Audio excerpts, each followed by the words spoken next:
right, well, welcome everyone to our Zoom chat, MCM Tuesdays.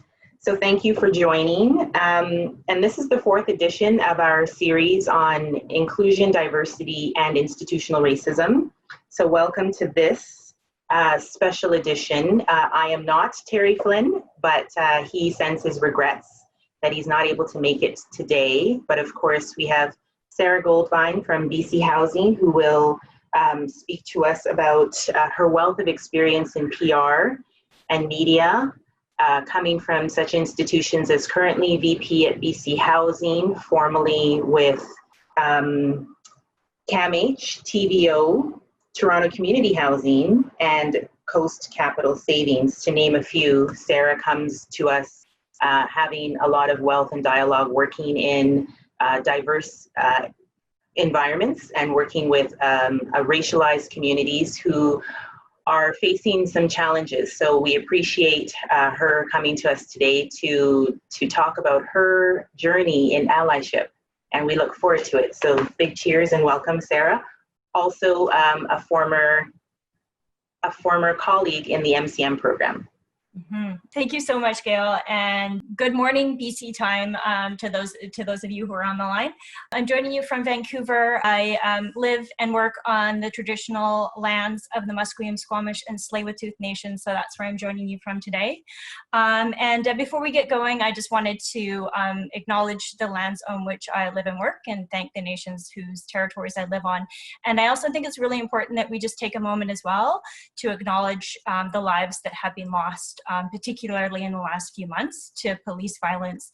And in Canada, most of the people who have lost their lives most recently have been Indigenous. And of course, in the United States, we've seen significant lives lost from many communities, but mostly from the Black community in the United States. So I just wanted to acknowledge that because I think it's an important context that we're having this conversation in. So I'm going to just walk you through, I tried to bucket some of my perspectives and experience into 4 steps because I like numbering things. So I'm going to walk you through 4 steps that I like to think through when I'm trying to bring an equity lens to communication strategy. And I do want to say that what I'm hoping to do is I'm honored to be part of the discussion that was kicked off by Gail, and then Shar and Chuck. And so what I'm trying to do is really bring a bit of a perspective as a white person about some steps that we can take to bring that type of an equity lens to our strategy to help take action. So the first step really is to make the choice to do it. And for those of you that are on the line, you're part of this conversation. You've made that choice. I would say that it's also important to recognize as someone with privilege that not everyone has the opportunity to make that choice. And so for those of us that do have the opportunity to choose, it's really important to do so. And part of that is becoming comfortable with being uncomfortable. And as lifelong learners, I think that it's important that we think about these conversations as opportunities for unlearning and for learning. So I'm going to try and embed some specific and tangible examples throughout my presentation. And I would say that to start off, me doing this presentation today is partly me being comfortable with being uncomfortable. This is work, as Gail mentioned, that I've been learning.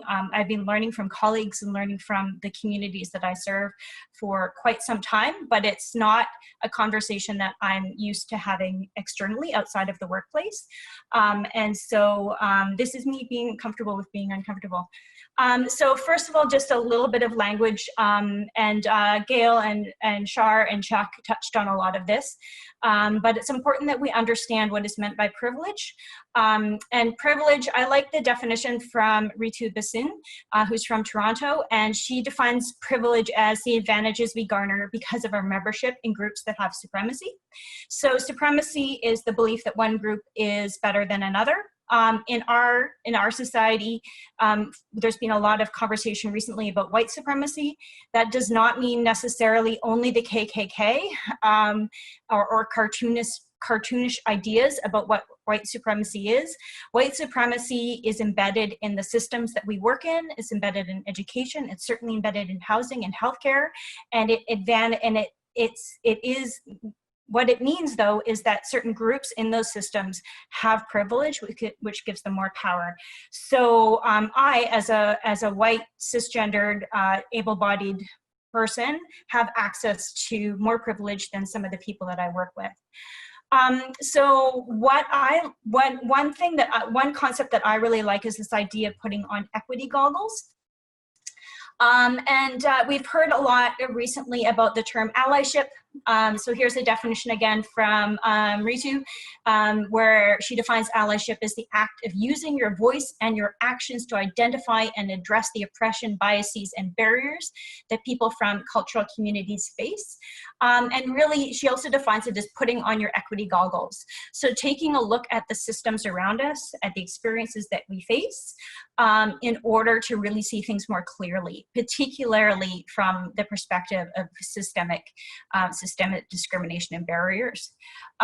So it's also important to recognize that anyone can be an ally. It's not just a word, it's not just putting a nice thing on your social media.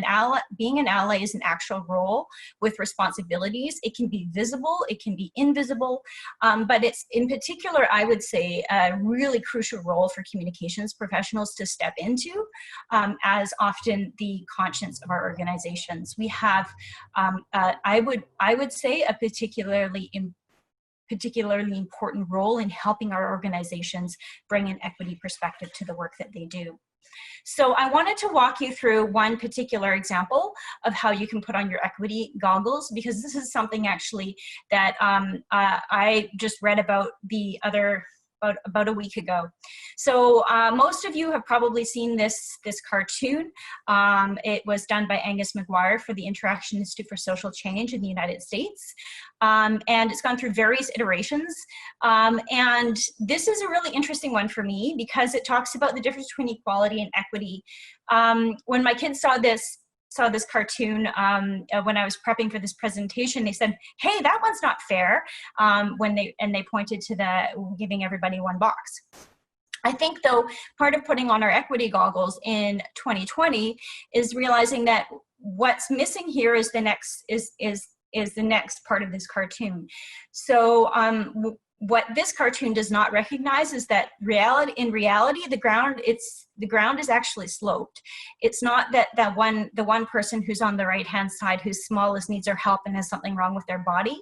It's that the person on the left has actually been part of a system that has dug a hole that person is standing in. And so really, if we want to right things, it's not about being super nice and sacrificing something to help others. It's about actually recognizing the systems that we are working in are uneven and are rigged to be able to give certain people more power than others. So if you Google this, there's actually a fair bit of conversation right now in social media about this cartoon. And Angus McGuire has put out new versions that people can actually use to challenge some of the concepts. So it's an interesting experience, and I think it's one where it's an example of what happens when you put on your equity goggles, and it shows how you can actually challenge, continue to learn and challenge ideas that you might have in front of you. So with that said, once we make the choice to learn, the next step really for all of us is identifying and interrupting our own biases. So we all have biases. We work within systems that build up those biases within ourselves. It's important that we know our biases. There's a reason that it's called unconscious bias. There's nothing in and of itself unusual or wrong with unconscious bias. What we need to do is make unconscious bias conscious so that we can interrupt it. This means a lot of work, particularly for those of us who are from groups with privilege and power. I wanted to share a couple of tools that some of you might find useful if you want to do more work in this area to understand your own biases. The first one is, if you haven't done it yet, do check out the Harvard Implicit Association Test. It's really easy to do. There's a whole bunch of different types of IATs that are on Harvard's website, including race, but also gender, physical presentation, sexual orientation. There's a whole bunch of them. So it's actually really, it takes what, like 10 minutes maybe. It's really easy, and it helps surface some biases. And there's a lot more work that you can do in this area.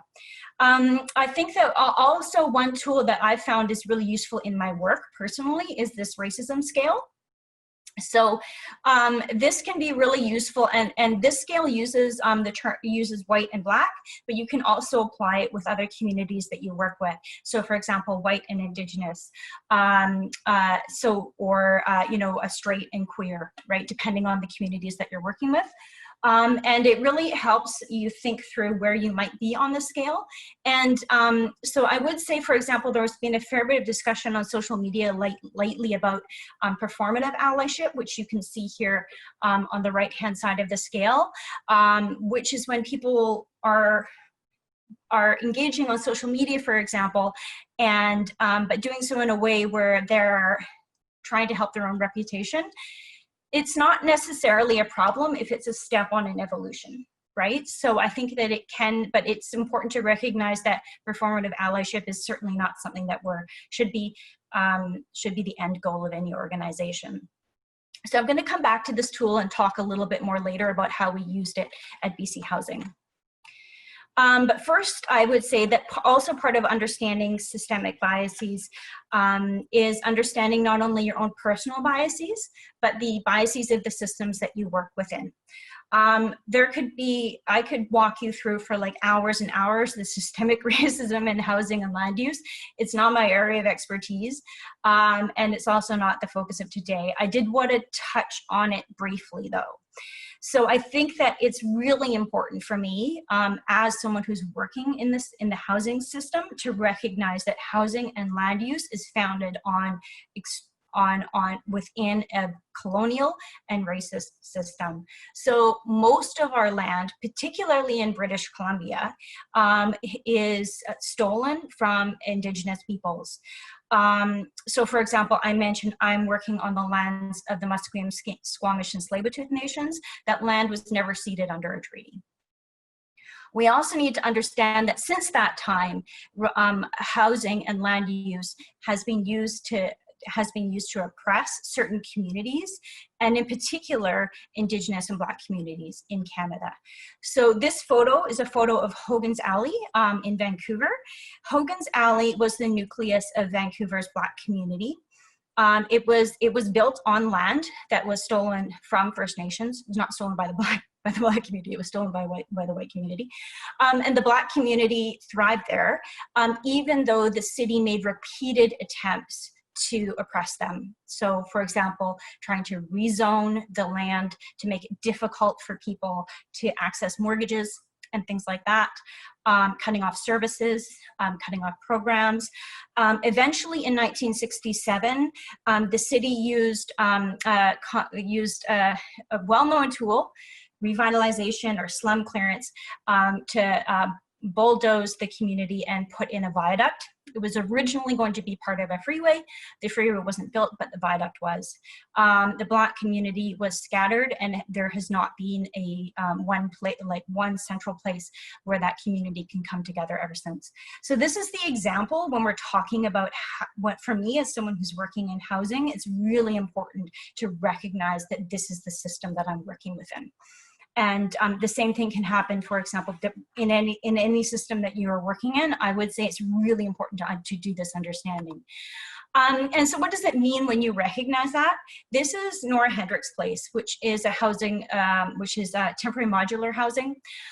In Toronto, Toronto's starting to do some temporary modular housing now, which is essentially factory-built housing is put together like Lego. It goes up really quick. We've done it in BC for a couple of years now. So Nora Hendricks Place is named after Nora Hendricks, and she is the grandmother of Jimmy. She was an icon in the Black community, lived in Hogan's Alley. This building is in the former location of Hogan's Alley. It provides supportive housing specifically for individuals from Indigenous and Black communities from a culturally informed lens. So this is the type of thing that can happen when you recognize the history of the system that we're working within. So the third step really is, if you recognize the biases in yourself and in your organization, the next step is to build equity, diversity, and inclusion into your team. I would say it's important that we recognize that this is really a journey that any organization goes on. There's been a lot written about this, but we do know, of course, that diversity in and of itself is not enough. Gail talked about this, Shar talked about this, you know, and the importance of moving beyond diversity into inclusion, and then beyond inclusion into equity. So, and then also, this is new to me, is understanding more the term moving beyond equity actually into inclusion, into belonging. And I would say that what this means for us as communications professionals is recognizing that something like unconscious bias training cannot just be the one thing that you do, you check it off and then you move on with your life. Or, you know, taking a look at your team and saying, hey, we've got lots of different races here, we're good. It's important that we recognize this is an ongoing journey. And if you are in a position of leadership within your organization, it's important that you make a conscious decision to make it part of the ongoing operations of your team. So what this can look like, for example, is within my team, we have an annual training plan, and a big portion of those of our training opportunities are specifically focused on anti-racism and equity. We don't just do unconscious bias training and then call it a day. So I wanted to walk you through an example of what this can look like. And like I said, part of it is taking a look at who is on your team. And I like to think of this, I think of team as being relatively broad.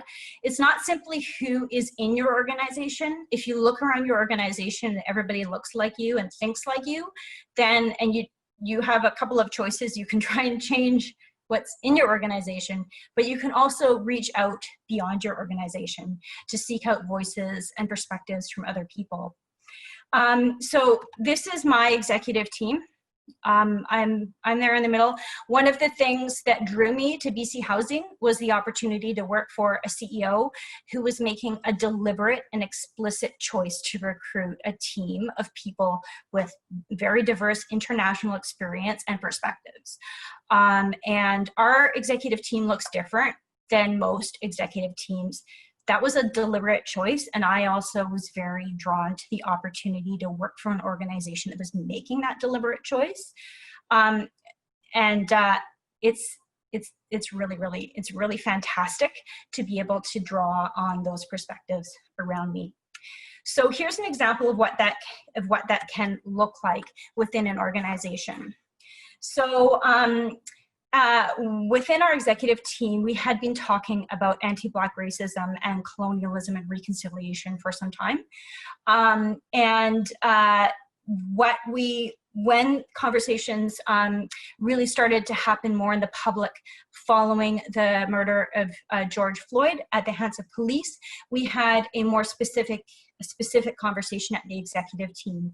And at that executive table, we had people who could speak to their own personal and family experience of police violence. And so it was, I would expect it was a very different conversation than many other executive teams would have been having at that time. It also wasn't the start of the conversation, right? We had been having it for some time. And so like many people, like many organizations, we realized there was an expectation from our employees, from our tenants, from the sector, that we make a public statement. In the communications department, we took a look at that scale. And we made a very deliberate choice that engaging in performative allyship was not where BC Housing wanted to be at our stage in our journey as an organization.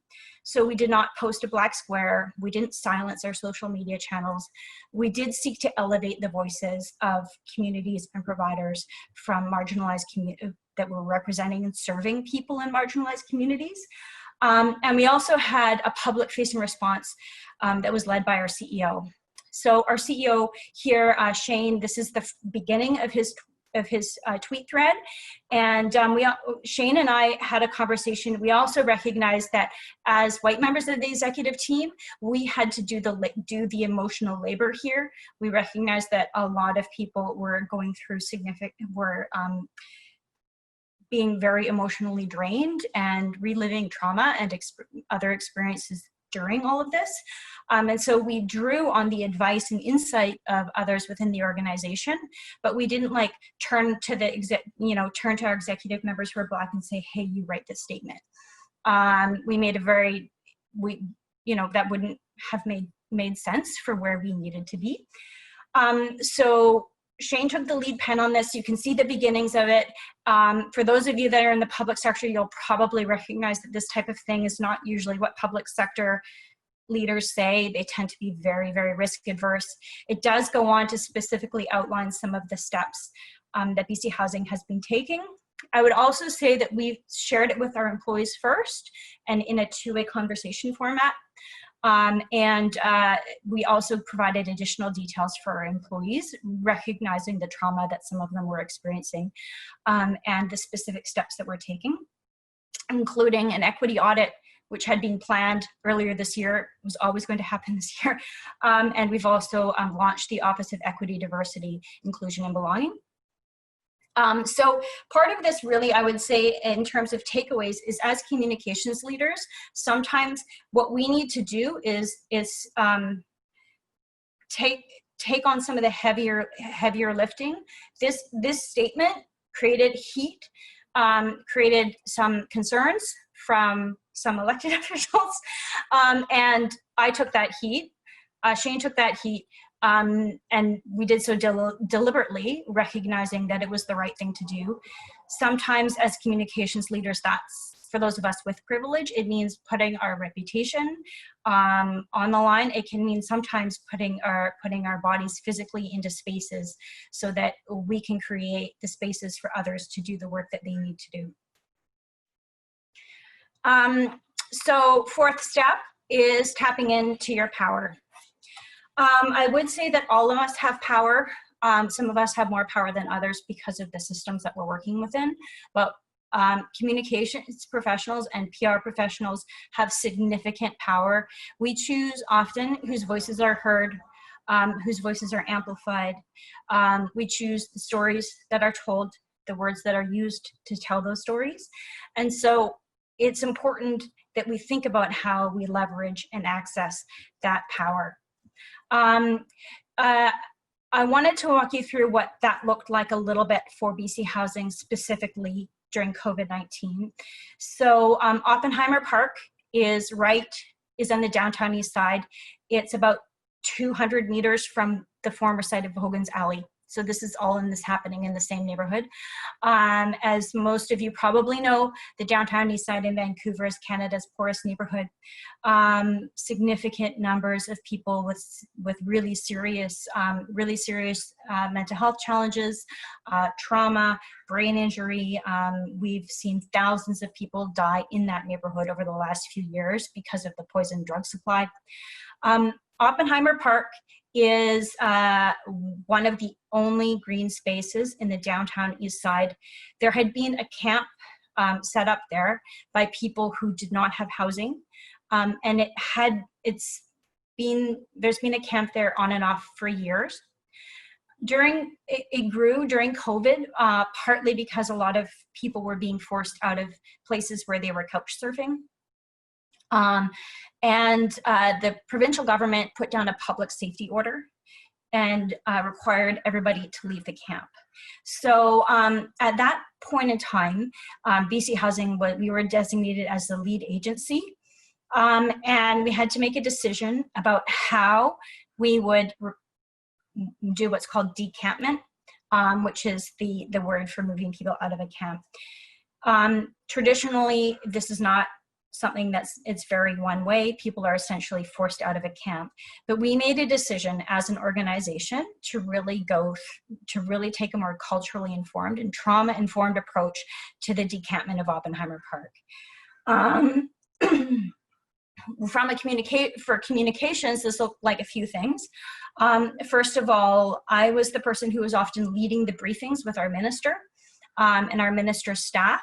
And so I had to take a lead role in explaining to elected officials and their staff. Usually the briefing for elected officials usually would be led by our CEO, but often I was doing the briefings for staff, and I was usually there in a support capacity when he was doing the meetings. And I had to really stand our ground around what this looked like. It meant, for example, that each day at Oppenheimer Park, the operations team started off the day with a blessing that was led by local First Nations elders. And what we would do is we would use, as a team, we used that blessing to start off the day. People would be provided with breakfast. And we also gave them a daily one-page sheet that had, in very plain language, recognizing that a lot of, up to 70% of the people in this camp had acquired brain injuries. So we used very plain language to let them know what was going on. Government communications doesn't usually work like that. They like to write communications by committee, use lots of very long, complicated words and run-on sentences. And so, but we like at BC Housing, we really stood our ground around using that communication to share with people what was going on in their community and let them know how they could access and use help.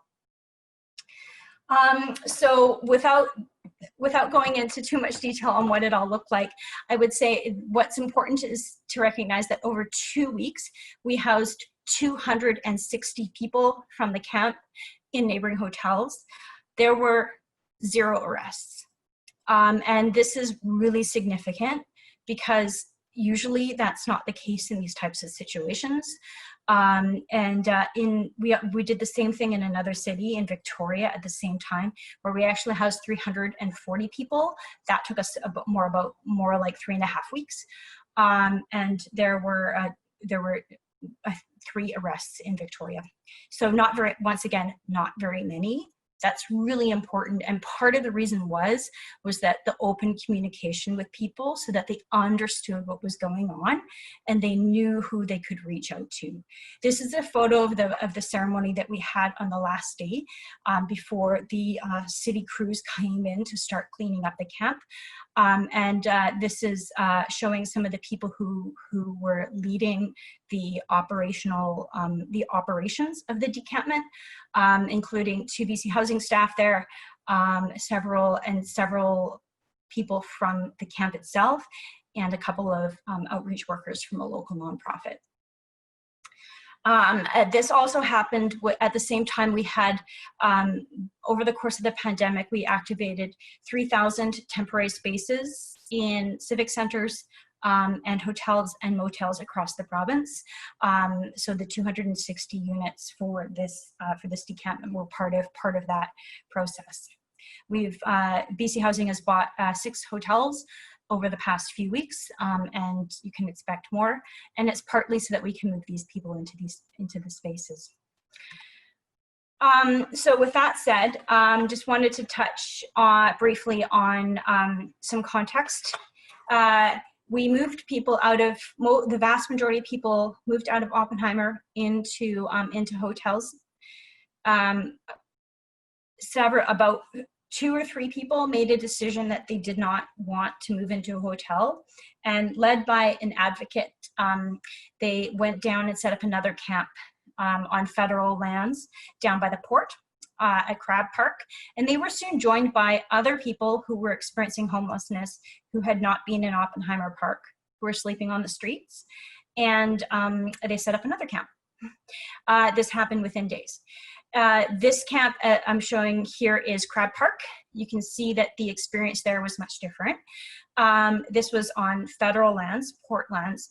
The port sought out an injunction and did not communicate with campers, did not place them in housing, instead called in the police, and the police cleared out the camp and arrested 40 people within a period of 2 hours.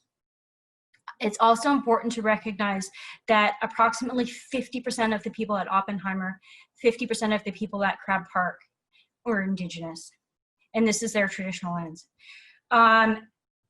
The Crab Park was cleared out. People were forced off of that land. They were scattered throughout the downtown east side, and they moved to another park, Strathcona Park. Right now, Strathcona Park has 300 tents as of yesterday, 240 people, 50% of those people are Indigenous. So we solved Oppenheimer by working with people, but we're still working within a system that is extremely colonial, extremely racist, and has systematically forced people into homelessness and continues to force those people to migrate around without a place to stay. So what this means is that for those of us in positions of power, it's important that we continue to raise these questions and bring the perspectives forward. So, for example, I'm part of a briefing once a week with the lead minister for decampments. We had our weekly meeting yesterday. What it means for those of us in communications is either directly or supporting in this case yesterday was supporting my CEO, is raising the systemic nature of some of these challenges because we can't solve them on a case-by-case basis. So part of the conversation that's happening right now is, what do we do about this new park? Why are those people camping there? Can we get them to move? Why are they doing that? Are they trying to get attention? And that is not a helpful part of the conversation. It's much more helpful for us to focus on what are the reasons why these people have been forced into this situation? And if we understand that, what are the right solutions? And how can we engage people who are in these circumstances, who are in this situation, to be part of the solution so that it is a solution that's created with them rather than something that's done to them. So I'm happy to talk about it a bit more, but I did just want to be very upfront that Oppenheimer was a good news story, but it certainly didn't solve the problem. And we already now have a camp that is larger than Oppenheimer ever was and will likely increase in size. And this is happening within the context of a global pandemic. Where people who are living in those spaces, if they were exposed to COVID-19, to the coronavirus, would have a greater risk of serious health impacts than many of us who have access to better health outcomes. I would also remind everyone that on any given night in Canada, an estimated 35,000 people are homeless. So with that said, I wanted to wrap it up on a note of hope. So I think that this picture is the picture a picture of a development proposed by Hogan's Alley Society for a vision, a really exciting and beautiful vision for what they would like to do with the space where Hogan's Alley once stood. It would be based on a land trust model. And have healthcare services, daycare services, cultural center for Black people in Vancouver, and would also have a lot of housing, including affordable and social housing. It's something that Hogan's Alley Society has been pushing for some time. And when the Black Lives Matter demonstrations happened in Vancouver, a small group of people occupied the viaduct, which is what was built over top of Hogan's Alley. And part of what I found part of what gave me optimism about that was that Hogan's Alley Society didn't even organize the protest, although once it happened, they went out and helped with education. But it was led by young people, and a lot of those young people were actually white. Some of them were also Asian, and there's a handful of Black youth, but a lot of them were other youth who were inspired by the Black Lives Matter movement to do some education, to do some work.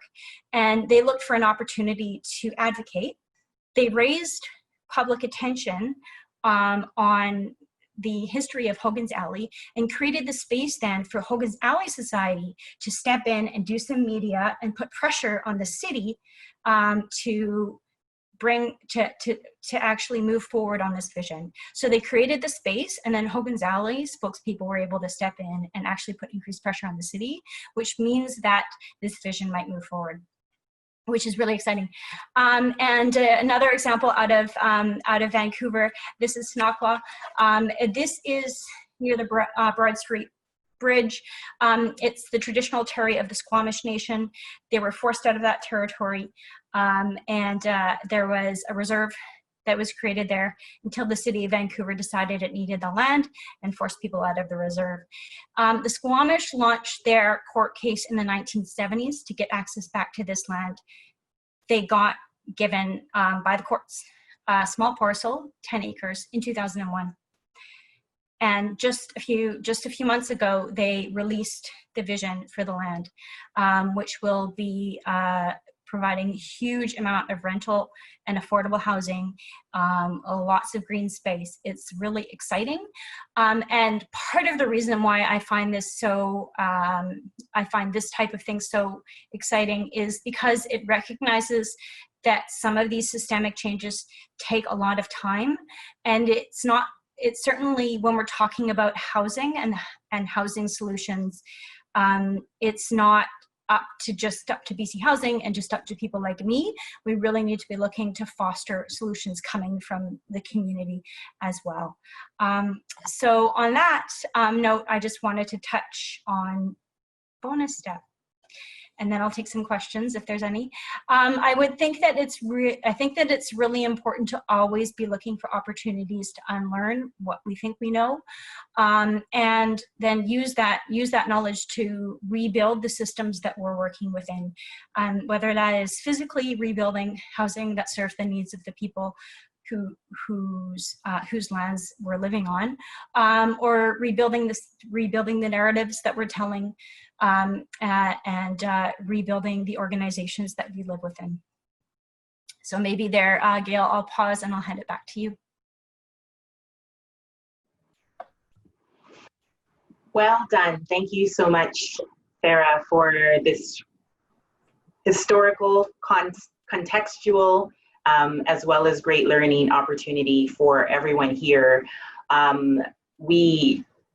It warmed my heart to hear you talk about Hogan's Alley, because way back when I paid for my education about Black Canadian history, I had a wonderful professor, Sheldon Taylor from York University, who explained more so the West Coast of Black history in Canada, and I learned about Hogan's Alley way back then. Recently at work, we had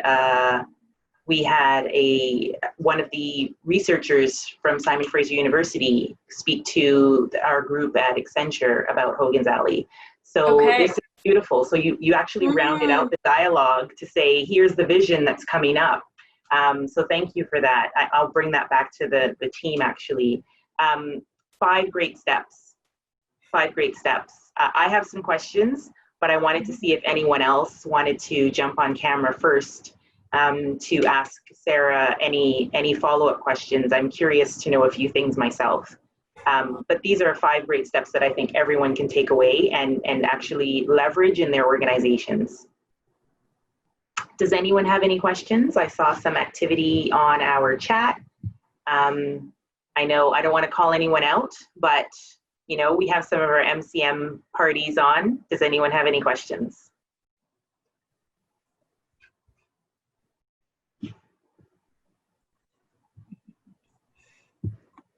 So I think then, with one question that I have, I loved your point at point 3 about accountability.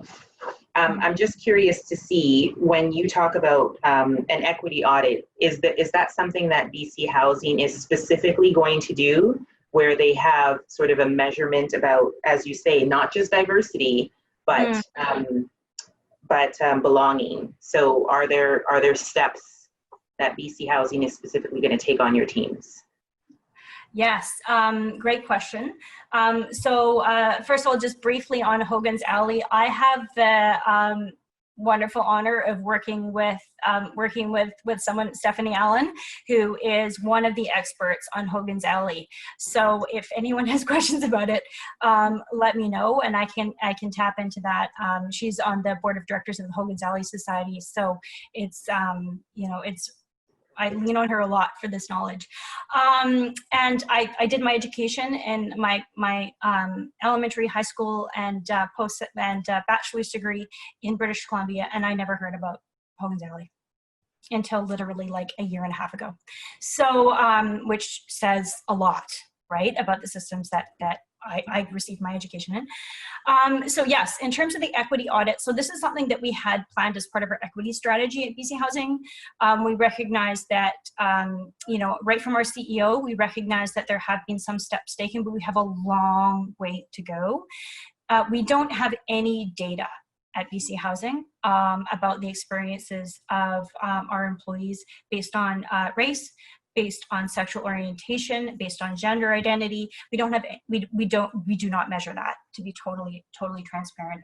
So rather than simply only bringing in, say, a diversity survey, our CEO wanted to do a deeper dive and bring in an external firm to do a much broader equity audit, so that we can surface the gaps and have a more fulsome approach to how we will do that. The irony of all of this is that we had planned this for this year, and now a lot of the people some of the firms that we had initial discussions with are now booked up 2 years out, which they weren't earlier, which is a good sign. But right now we're trying to see, we want to bring in the right firm to do it. And we also don't want to wait to do some of the work while we're waiting to bring in the external, which is why we're actually next month launching the Office of Equity, Diversity, Inclusion, and Belonging, which is part of our CEO office. So our CEO has been very clear that this is not, diversity isn't something that sits in HR and they do it and everyone else kind of just like watches. It needs to be led right from the very top, and needs to go across the organization. So that's an office that is launching next month. Very good point. I do like to hear that the diversity inclusion office will sit under the CEO. That is actually something that, so 2 points to that. We've seen a lot of opportunities for HR and diversity and equity inclusion office and positions. Where do they sit? Most recently, MLS actually changed that exact point. They initially had a posting for a manager reporting into HR, and as of last week, they changed that position to be a VP position reporting directly into the CEO. So very critical point, Yes. that where does it sit, what is the budget, and who's it reporting to? Absolutely. So good on BC Housing. Yeah, and one thing that was an interesting learning moment for me is when our CEO made the decision to launch this office. I asked, so are we going to have like a chief diversity officer, which some organizations do? And it was actually a couple of my executive colleagues who said, no, we're not going to stick it into one job. Right, and it needs to be more cross-functional than that. Right. So it's interesting. It's interesting to me because I wanted to know, well, are we going to put this in someone's title? And it was actually two of my Black colleagues at the executive level who said, no, it needs to be bigger than that. So it's interesting to me, and I'm excited to see how I can lean into that space, and support it. So great question. Thank you for that detail and the transparency of BC Housing. So 2 questions from our colleagues. Josie specifically asked about the resources. So if we could, through your answer for the next few minutes that we have, if you could recap the 5 steps that you explained. So thank you for that question, Josie. And Anya asked about, and I think that's a great question, your experience. You've been in 2 housing organizations in 2 different provinces. How does that compare? So how does your experience with Toronto Community Housing and leadership, and how the leadership was organized in one of the most diverse cities in Canada, supposedly.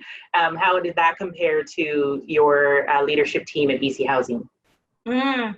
Okay, that is like a massive question, and a good one. So I'll start, Josie. I'd be quite happy to send around the deck and links as well.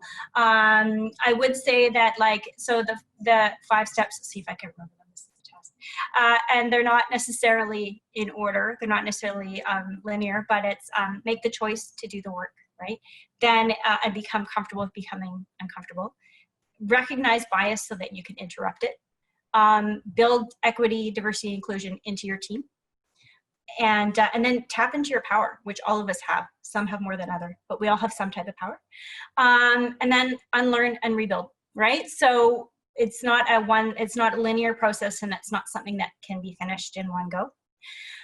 In terms of the resources, so the Harvard test is called the Harvard Implicit Association Test, or the IAT. If you Google Harvard IAT, you'll get to the website. It's a bit of an old website, an old interface, but it works really well, and it can be eye-opening for some people. And like I said, it takes a few minutes. What I would caution with the IAT is that it's the start of a conversation. It's not something that you do and then you walk away from it. And what it does is it helps, it uses photos and words to help surface what's happening in your unconscious brain. Your brain has been trained to see some things as good and some things as bad. So to be seeing white as good and black as bad, it helps surface those associations that you can recognize them in yourself. And that's an important first step, because you need to recognize those biases so that then you can step in and interrupt them and be able to achieve change. The racism scale that I showed is at racismscale.weebly.com, WEEBLY. I'll send around the link. It's gone through several iterations over the years, and it makes the rounds of social media every now and then. I like it because I think it's a really, it's a helpful tool, and it can be very helpful within organizations to talk about things like posting a black square and what that means without doing it in a negative way. To say, hey, is this where our organization is? And maybe it is, and that's okay, but is this where our organization is? Is this where we want to be? Anya, to your question around Toronto Community Housing and BC Housing, they're both in the housing space. They're very, very different organizations. One thing that's really different at BC Housing is we do not manage a lot of the housing. So BC Housing manages 5,000 homes. TCH is more like 55,000. So a lot of what we do at BC Housing is supporting the sector and supporting other providers. We also build a lot of housing. So the organizations are a little bit different in terms of the communities that they work with. We are more, I would say, BC Housing buffered from the day-to-day engagement with communities, which has allowed the organization, I would say, to be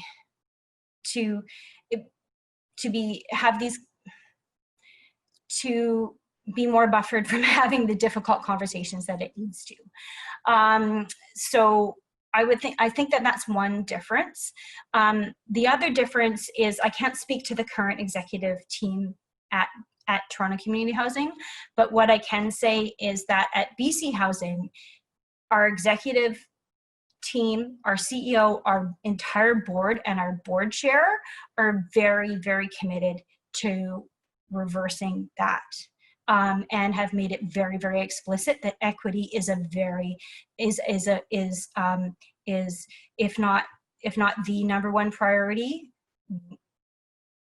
one of the top priorities for the organization, and needs to be embedded in everything that we do. So we have these conversations very explicitly at the leadership level.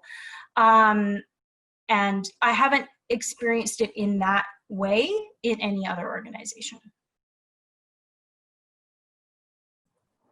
It's such an interesting dialogue, because very parallel to my experience at Accenture, not have this dialogue this openly, and like you, being comfortable, being uncomfortable, having this dialogue in the open space when I normally have it with people who look like me more often than not.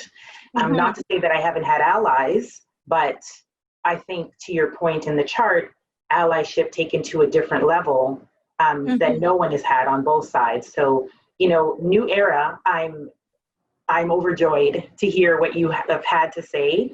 And just for everyone else who's still on the call, to your point about retraining your brain, Tracy Moore had a very great series on YouTube, Tracy Moore City Line in Ontario. So she's had a great dialogue about exactly that conversation. I think it was the second in the series where a white woman spoke about her personal journey that she took, to your point, she took upon herself to say, what is privilege? How do I use it? I don't understand it. It is very difficult to see. So, even just going back to sort of the new generation, there's a conversation my daughter had about a program she did at school where she had a game and she asked people to use exactly those points. Use black as the positive, yes, and white as the negative, no. And it was very difficult to actually force your brain to think about things in that way. But it is an exercise that's necessary because, Sarah, you talked about it at the top. If anyone has to just go back to the top of this program, what you said was exactly the conversation I had to have as a cisgender, fair-skinned Black woman. What is my privilege? Does anyone else, this has been a great discussion. I think it's, I hope you've already shared this. Have you shared this internally as well? Not specifically in this way, but we have these conversations all the time. I would say as well that, just as recently as yesterday, I was having conversations with my team about how, and it was a conversation around launching an ERG, right, which you spoke about, Gail, Play Research Group, and how it's those of us who are, systems can only be dismantled from within, right? So it's those of us who have privilege and power within a system that need to do the hard work of dismantling those systems. So no, I haven't shared this presentation, but I would say it's part of our conversation every day. So 2 last questions. You have 2 young kids. How do you broach the conversation with them in terms of racism and how they can start to learn to be little young allies? And 2, about those systems of racism, when you talked about, the good feel story about Oppenheimer Park was a good news story because you had to move the population out successfully, but some started a new conversation. How is BC Housing dismantling those systemic barriers with the fact that you have the audience of the legislator? So first of all, in terms of kids, I'm raising 2 white boys. If for those of you that are raising kids, particularly those of you that are white, I recommend a book called Raising White Kids. It's really great. And I think that part of what we need to do with our kids is surface for them their race. So my eldest child is 7. If he was Black, I would already be having a conversation with him about police. The fact that he's white, I can't not have that conversation. So I think that part of it is about, at that age, it's about making them conscious of their race and then already now embedding within those conversations what that means in terms of the world that we want to create. I also don't hide from them the racism that we experience every day. I had a very scary experience a few months ago where I stepped in to stop a racist altercation on a public bus and was threatened with violence, including rape, and the police were involved. And I was shaken up when I came home. And I had that conversation with my kids, right? So I think it's partly not hiding from them, especially for those of us who are white and for too often, when I was a child, my parents didn't talk with me about my race. So I think that it's important that we have those conversations within the context and in an age-appropriate way. So I'd recommend that book. It's really good. In terms of what we're doing at BC Housing, I would say, like I said, we've now bought 6 hotels. We're bringing thousands of housing units online. We are building more affordable housing in British Columbia right now than the rest of the country combined. So part of what we're doing is building housing. because we know that when we give people access to housing, we can help stabilize their lives and support them. And that's our work, right? That's where we exist. What I would say though is that what we're doing within that is we are trying to bring a culturally informed approach and do that in collaboration with the communities that we're serving. And it's going to take a long time. This is great dialogue. I think, for sure you've piqued my interest to see where, BC, Ontario is going to, BC housing is going to, extend the dialogue and actually put the metal to the fire under the foot of their legislators to make those systemic changes. Mm-hmm. I can ask 5 more questions. I do have, but I think this is, probably a good space to end this and plug the next Tuesday talk, which again continues to be about equity, inclusion, systemic racism, institutional racism for the MCM community. I hope everyone can take these 5 measures, the dialogue that took place last week, and Sarah's call to action for us as communicators, that we really are the conscious of organizations, and we owe it to ourselves and the organizations to have these internal and external dialogues. So thank you again. Keep the conversation going, and let's definitely continue this. Thanks, everyone.